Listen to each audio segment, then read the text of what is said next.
అయితే ప్రెసిడెంట్ ఎన్నికల్లో ఏ విధంగా గోల్మాల్ చేసిండు శ్రీపాల్ రెడ్డి ప్రెసిడెంట్ కావడానికి ఎంతమందిని దొక్కిండు ఆ ప్రెసిడెంట్ స్థానం కోసం అంటే ఇప్పుడు ఎమ్మెల్సీ అయినాక కూడా ఇంకొకరిని ప్రెసిడెంట్ చేయాలంటే నా చేతి కిందనే ఉండాలనే విధంగా ఏ విధమైన కుట్రలు చేస్తున్నా అనేది ఒకసారి అన్న చెప్తాను నేను. శ్రీపాల్ రెడ్డి 2018లో ఎమ్మెల్సీ జనార్దన్ రెడ్డి గారు అప్పుడు కూడా కుట్రాకోణమే. అప్పుడు ఏం చేసిరంటే 2018 ఎమ్మెల్సీ ఎన్నికల్లో సరోత్తమ్ రెడ్డి గారిని ఎమ్మెల్సీ ఆయన బయటికి వెళ్తే ఈయన రాష్ట్ర అధ్యక్షుడు అవుతాడు. సరోత్తమ్ రెడ్డికి ఏం చెప్పిండంటే అన్న నువ్వు బయటికి వెళ్ళు, మేము ఇక్కడ పూల రవీందర్కు మ్యాండేట్ ఇచ్చినట్టు చేసి అక్కడ నీకు మద్దతు తెలుపుతా నేను గెలిపించుకుంటా ఆయన చెప్పంగానే పాపం ఆయన నమ్మి ఈయన నమ్మించి గొంతుకోవడంలో నెంబర్ 1. నేను ప్రత్యక్షంగా 4-5 సార్లు చూసిన, ఒకసారి కాదు 4-5 సార్లు చూసినాకనే ఈ రకంగా నేను అయినా కానీ వదిలేసిన కొని కర్మ పని చేసుకొని అని నా పనిలో నేను ఉంటే మళ్ళీ నన్ను యూనియన్లో కూడా ఉండని కూడా ప్రాథమిక సభ్యత్వం రద్దు చేయించినా అని ఆయన అనుకుంటున్నాడు. కానీ ఆయనే రద్దు అవుతాడు అనేది తర్వాత తెలుస్తుంది. సరే సరోత్తమ్ రెడ్డిని బయటికి పంపి పూల రవీందర్కి ఏమో మ్యాండేట్ ఇచ్చుడు, సరోత్తమ్ రెడ్డి బయటికి వెళ్ళాలి, వీళ్ళిద్దరికి పోటీ పెట్టి వీళ్ళిద్దరిని నెగ్గకుండా చేసి ఇక్కడ ఈయనే లబ్ధి చేకూరాలని చెప్పేసి ఒక పెద్ద స్కెచ్. ఎందుకు ఆ స్కెచ్ అంటే ఎప్పుడు కానీ సంఘంలో ఈ ఎమ్మెల్సీ ఎన్నికలన్నీ గమనిస్తే 2 సార్లు వరుసగా గెలవడం కష్టం. ఒక జనార్దన్ రెడ్డి గారు అప్పుడు టీఆర్ఎస్ పార్టీ చాలా మంది మద్దతు వల్ల 2సారి గెలిచిండు, కానీ 2సారి గెలవదు. అంటే దీని పార్టీలో మద్దతు ఉంటుంది, ఇప్పుడు దీనికి లేకపోతే అప్పుడప్పుడు బాహ్యంగా ఇవ్వచ్చు, కొంత ఇంటర్నల్ మద్దతు ఉంటుంది, దాని విషయం తర్వాత చెప్తాం. కానీ అప్పుడు కొంత మద్దతు వల్ల 2 సార్లు ఓన్లీ జనార్దన్ రెడ్డి గారు గెలిచారు. శ్రీపాల్ రెడ్డి ప్లాన్ ఏంటంటే ఫస్ట్ రాష్ట్ర అధ్యక్షుడు కావాలి, నెక్స్ట్ ఎలక్షన్లో ఎమ్మెల్సీ కావాలి.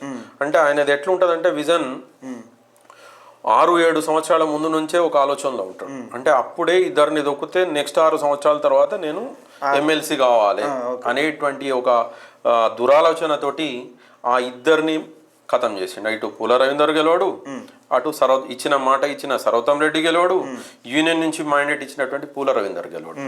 ఈయన ప్రచారం చేయని కరీంనగర్లో మాత్రం మహామౌలు మోహన్ రెడ్డి పోటీ చేసినా మేము మాలాంటి చిన్న వ్యక్తులం తిరిగితే రఘుత్తం రెడ్డి బ్రహ్మాండంగా గెలుస్తాడు. ఇది ఒకటి. అక్కడ ఏం చేసిండు ఆ ఎన్నిక సమయంలో ఇటు రఘుత్తం రెడ్డిని తీసుకురావడానికి మోహన్ రెడ్డిని అవుట్, సరోత్తమ్ రెడ్డి అవుట్, ఓడిపోవడం ద్వారా పూల రవీందర్ డమి. అది అయిపోయిన తర్వాత మెల్ల కొద్ది కాలం అంటే ఈ ఎమ్మెల్సీ ఎన్నికలు దగ్గర పడుతున్నాయి అనగానే ఈ ఒక్కొక్క పాచిక మొదలు పెట్టిండు. Next Hyderabad MLC election. పాపం జనార్దన్ రెడ్డి గారు నేను పోటీ చేస్తా, ఆయన దగ్గర కొంత ఆర్థికంగా ఉంటాయి, కొంచెం అటు ఇటు అయినా తట్టుకునేటువంటి శక్తి ఉంటుంది. ఆయన మీద ఏదో చెప్పేసి వీళ్ళకేం చెప్పుడు మీకు మ్యాండేట్ రావాలంటే ఆయన మీద చెప్పాలి మీరు అని చెప్పేసి వీళ్ళను ట్రాప్లో వేసుకొని అందరు కలిసి జనార్దన్ రెడ్డిని పక్కకు పెట్టి పాపం ఎక్కడనో ఆయన పని ఆయన చేసుకుంటున్నటువంటి చెన్నకేశవ రెడ్డి గారిని మ్యాండేట్ ఇచ్చి లోపల తీసుకొచ్చారు. మ్యాండేట్ ఇచ్చిన తర్వాత ఏం చేయాలి, ఆయన పాపం కొంచెం ఆర్థికంగానో అటు ఇటు ఉన్నా కానీ కొంత తిరగడానికి వీటికి ఖర్చులు పెట్టుకొని ఫ్లాట్ అమ్మి అదమ్మి వచ్చిండు. ఒక్క రివ్యూ లేదు. ఆ ఎలక్షన్ జరుగుతున్నంతసేపు ఏదో మీద తిరగడం. ఎందుకంటే మళ్ళీ ఈయన ఎమ్మెల్సీ రావడానికి అక్కడ ఒక పెద్ద నాయకుడు ఉంటే మళ్ళీ ఈయనకు మ్యాండేట్ రాదు. ఇప్పుడు చెన్నకేశవ రెడ్డి బలమైంది అనుకో, చెన్నకేశవ రెడ్డి చెప్పినట్టు మళ్ళీ సంఘం నడుస్తుంది. కాబట్టి మళ్ళా ఈయనకు మ్యాండేట్ దొరకదు. ఈయన సంఘం ఏంటన్నావని ఉపాధ్యాయుడు ఎన్నవని కార్యకర్తలు ఎక్కడ ఈయన ఎజెండా ఒకటి ఎమ్మెల్సీ కావాలి. ఆ ఎమ్మెల్సీ గురించి సరోత్తమ్ రెడ్డి, మోహన్ రెడ్డి, వెంకటరెడ్డి, జనార్దన్ రెడ్డి, మొన్న రీసెంట్ గా రఘుత్తం రెడ్డి, అటు మన పూల రవీందరు, చెన్నకేశవ రెడ్డి, ఆ జనరల్ సెక్రటరీ చేసిన కమలాకర్ రావుకు ఆశ పెట్టి ఆయనను కొన్ని రోజులు తిప్పిండు. వీళ్ళందరినీ తొక్కి ఇప్పుడు ఏదో ఎమ్మెల్సీ అది ఎన్నిక కూడా కాదు, ఆయన ఎక్కడి నుంచి నిధులు వచ్చినాయి, ఆయన ఎట్లా గెలిచిండు అనేది లోకమంతా చూసారు. కానీ సరే గెలవడం ద్వారా ఇంత సంఘానికి మంచి జరుగుతుంది, ఏదో సరే ఆ వ్యక్తి మంచోడు కాకుండా పదవి ద్వారానన్నా ఏదో మా ఎమ్మెల్సీ ఉన్నాడని నేను పోయి మాట్లాడాలి. ఆ స్టోరీ ఏమైంది, నాకు మాట ఇచ్చారు కదా రాష్ట్ర ఎలక్షన్ లో, నేను ఎమ్మెల్సీకి వెళ్తే నీకు స్టేట్ ప్రెసిడెంట్ గా నువ్వే అన్నట్టుగా చెప్పిండు, భరోసా చెప్పి మాట ఇచ్చి వెంకటరెడ్డి గారు నా చెవులు గుంజి అడగండి నీ మాట కాకుంటే అని చెప్పేసి ఆ రోజు నాకు ఈ 8వ తారీఖు రోజు పొద్దున సభ జరగదు, ఇక నేను ఎంటర్ అయితే సభ జరగదు. అందుకనే మెల్లగా వెంకటరెడ్డిని నేనే ఫోన్ చేసిన వెంకటరెడ్డికి, ఏమని మీరు నా నామినేషన్ ఎందుకు రిజెక్ట్ చేసారు, దానికి నాకు పేపర్ ఇవ్వండి. రిజెక్షన్ రీజన్స్ రాసియండి అని వెంకటరెడ్డి గారికి పొద్దున 6 గంటలకు నేను ఫోన్ చేయడం జరిగింది. ఫోన్ చేసిన తర్వాత ఇక వెంకటరెడ్డికి చెమటలు పడుతున్నాయి. నన్ను ఎక్కడ కోర్టుకు లాగుతాడో, నేను చేసింది తప్పు అని చెప్పేసి వెంకటరెడ్డి శ్రీపాల్ రెడ్డికి నన్ను కోర్టుకు లాగద్దు, ఏదో ఒకటి చేసి అది చేయండి అది అంటే నువ్వే మాట్లాడన్నా, నువ్వు సెట్ చేయ. ఆయన కూడా తెలియదు ఈయన ఎంత మోసం చేస్తాడని.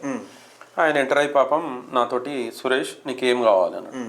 నేను రాష్ట్ర అధ్యక్షుడికి పోటీ చేసిన, అక్కడ సంఘానికి సేవ చేయాలనే ఉద్దేశంతో నేను వచ్చిన.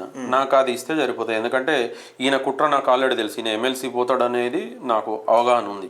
ఆయన ఎమ్మెల్సీకి వెళ్తాడు కదా, ఆ టైంలో నాకు స్టేట్ ప్రెసిడెంట్ ఇవ్వాలి అంటే నీ దగ్గరికి శ్రీపాల్ వచ్చి చెప్తాడు, నువ్వు ఒప్పుకొని సంఘాన్ని కాపాడు ఇవ్వాల. ఎందుకంటే మనం గొడవ పెట్టుకుంటే సంఘం పలచగానే అవుతుంది, ఫ్యూచర్లో 2 ఎమ్మెల్సీ ఎన్నికలు ఉన్నాయి, ఇది ఏం జరిగినప్పుడు నా చెవులు బట్టి అడగండి అని చెప్పేసి ఆయన చెప్తే పెద్ద మనిషి కదా 9 సంవత్సరాలు రాష్ట్ర అధ్యక్షుడు డైనమిక్గా చేసిండు మరి అప్పుడు అని చెప్పేసి నేను ఒప్పుకొని నేను మీటింగ్కి వెళ్ళి కూర్చున్నా. శ్రీపాల్ రెడ్డి నా భుజం మీద చేసుకొని పక్కకు వెనకకి ఒక కిచెన్ షెడ్లోకి తీసుకెళ్ళి, ఇక తమ్ముడు నా జీవితాంతం తమ్ముళ్ళగా చూసుకుంటా, ఇప్పుడు నువ్వు చెప్పింది రాష్ట్ర అధ్యక్షుడు చేయడం ఇక్కడ నేను అదే వేదిక మీద ప్రకటించాలని చెప్పిన. నేను వెళ్ళిన క్రమంలో సురేష్ నెక్స్ట్ ప్రెసిడెంట్ అవుతాడు అని ప్రకటించాలని చెప్తే ఇప్పుడు అవన్నీ చెప్తే ఇబ్బందికి గురవుతాం, దానికి కొంత ప్రాసెస్ ఉంటుంది, ఆ ప్రాసెస్ ప్రకారం నేను చేస్తా అంటే నమ్మించండు, బాగా నమ్మించండు. చేస్తే నేను ఒకటే ముచ్చట చెప్పిన, ఈయన ఇయ్యడు చేయడు అనేది నాకు తెలుసు. కానీ ఒకటి ఏంటి అంటే ఇట్లా భుజం మీద చేసి శ్రీపాలన ఒక 20-25 సంవత్సరాలు కష్టపడితే ఈ స్థాయికి వచ్చిన. నేను ఒక 25 నిమిషాలు నువ్వు నేను గనక ఓపెన్ అయితే సంఘం క్లోజ్ అవుతుంది, నువ్వు క్లోజ్ అవుతావు, నీ భవిష్యత్తు చూస్తున్నా, సంఘ భవిష్యత్తు చూస్తున్నా, నేను విడ్రా అవుతున్నా అంటే అది సంతకం పెట్టిపో, ఇక నీది నేను చూసుకుంటా, నా బాధ్యత నీ ప్రెసిడెంట్షిప్ కానీ లేకుంటే నీ భవిష్యత్తు కానీ ఒక తమ్ముళ్ళలాగా నేను చూసుకుంటా అని చెప్పేసి అన్న తర్వాత నేను ఇక నాకు నా మీద నమ్మకం ఉంది, వీళ్ళు ఎవరో ఇస్తే తీసుకుంటాము చేస్తామనేది ఈ ఫేట్ ఎట్లా ఉంటే అట్లా జరుగుతుంది అని చెప్పేసి నేను వెళ్ళి దాని మీద సంతకం పెట్టిన. ఇప్పటికీ నామినేషన్ పత్రాలు బయట పెట్టండి, దాంట్లో మొదటి రోజు 7వ తారీఖు రోజేమో మోహన్ రెడ్డి నా ప్రతిపాదకునిగా నా సంతకం విరమించుకుంటున్నా అని ఉంటుంది. కింద నెక్స్ట్ డే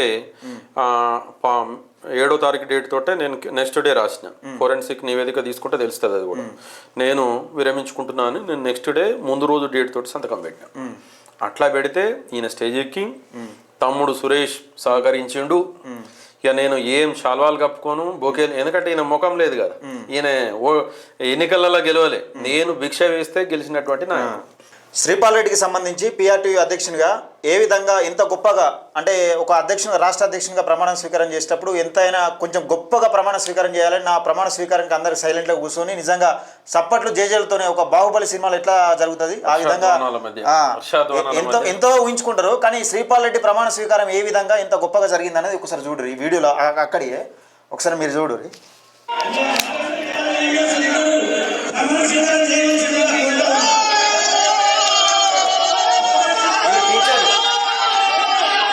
అంటే టీచర్ల మధ్యనే గంత అవహేళనగా నీ ప్రమాణ స్వీకారం అసలు నీ ప్రమాణ స్వీకారమే కాదనే విధంగా ఎంత అవహేళనగా జరిగింది అనేది ఒకసారి చూడండి. యాక్సెప్ట్ చేయలేరు పూర్తిగా ఎవరు ఏమనుకుంటున్నారో నన్ను నెట్టివేస్తున్నారు. నేను అక్కడ ప్రమాణ స్వీకారం ఎట్లా చేస్తానని ఆపితే ఈ గ్యాంగ్ ముఠా అంతా నెట్టేస్తుంది. మొత్తం స్టేజ్ పైకి వచ్చిర్రు, అసలు ఎవరు కూడా యాక్సెప్ట్ చేయలేదు.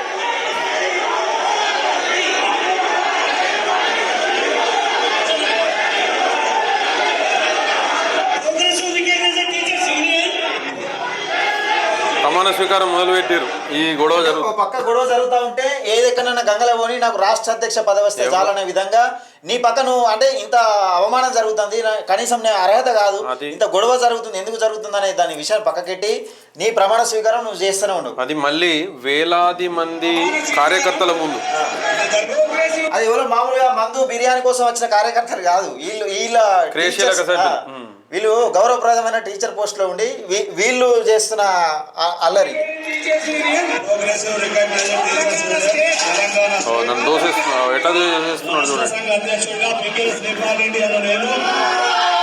నేను మళ్ళీ పైకి వెళ్ళడానికి ప్రయత్నం చేస్తాను. నా ప్రమాణ స్వీకారం చేయడాన్ని నిలువరిస్తున్నాం. నిలవరిసే టైంలో నన్ను ఎట్లా బయటికి దూస్తున్నారు.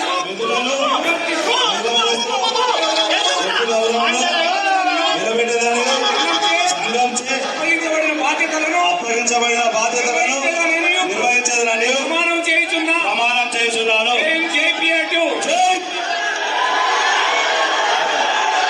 అర్థం అయిపోయింది. మనకు ఇవ్వలేకనైనా గంగలో పోయినా మనకు సంబంధం లేదు. మనం అధ్యక్షుని అయినవా లేదా, ఇప్పుడు ఎమ్మెల్సీ అయినవా లేదా, ఎమ్మెల్సీలో నిజంగా మన కింద ఎవరైతే చెప్తా వింటారు అనేది వాళ్ళని చేసుకున్నామా లేదా. ఇప్పటికి కూడా శ్రీపాల్ రెడ్డి చెప్పినట్టు వింటే మీరు కటకటాల పాలవుతారు. ఎందుకంటే మీరు సంతకం పెట్టుకున్న కడ పెట్టి దేనికి ఈ బాండ్లకు సంబంధించిన విషయాలలో కూడా కీలకంగా వ్యవహరించకుండా, అంటే ఏమైనా పర్లేదు మేము శ్రీపాల్ రెడ్డి ఎక్కడ సంతకం పెడితే అక్కడ సంతకం పెట్టమంటే పెడతాం, ఎలా ఇరుక్కుంటారు అంటే మీరు శ్రీపాల్ రెడ్డి పక్కకు మంచిగా ఉంటాడు, మీరు ఇరుక్కుంటారు ఎవరైతే